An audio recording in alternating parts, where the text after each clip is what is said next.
Allahu Akbar, Allahu Akbar. After the operation, dia orang kata I have to go through perubatan. From there only I realise that something is wrong with me lah. Saya tak nampak ni lebih kurang setahun lebih lah, 2 tahun. Jadi untuk apa aktiviti, hari raya ke atau apa, mesti memerlukan bantuan anak-anak lah. Barat actually I tak boleh proceed untuk normal delivery lah, which is my pelvic bone condition is quite sempit and tak boleh nak tampung my baby size. Before that, I went to all the clinics because I have bloated my stomach, and they all finally refer me to the hospital. Selepas saya mengalami kesakitan, saya ada memberitahu husband lah. Lepas tu dia mencadangkan untuk terus ke Hospital Arolis untuk mendapatkan rawatan daripada doktor lah.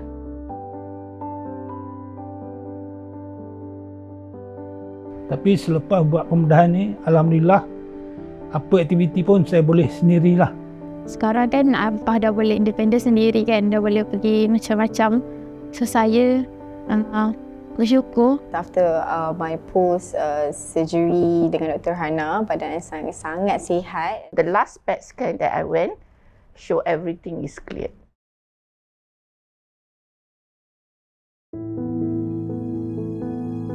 The moment that I treasure is all the staff who give me really good support.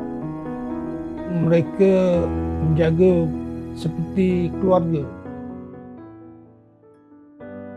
Very special, and I'm going back to Penang to celebrate my Raya. A good Raya this year when he can meet everyone. My doa is I'm fully recovered and Allah bless me with a good health again. Saya bersyukurlah kerana saya dah boleh melihat, saya dapat kembalilah bersama beraya dengan anak-anak.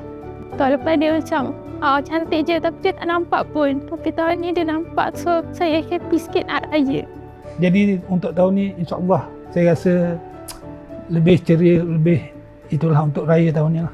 Sangat gembira dan excited nak balik berjumpa family. Super excited as first time mother yang kembali with my baby.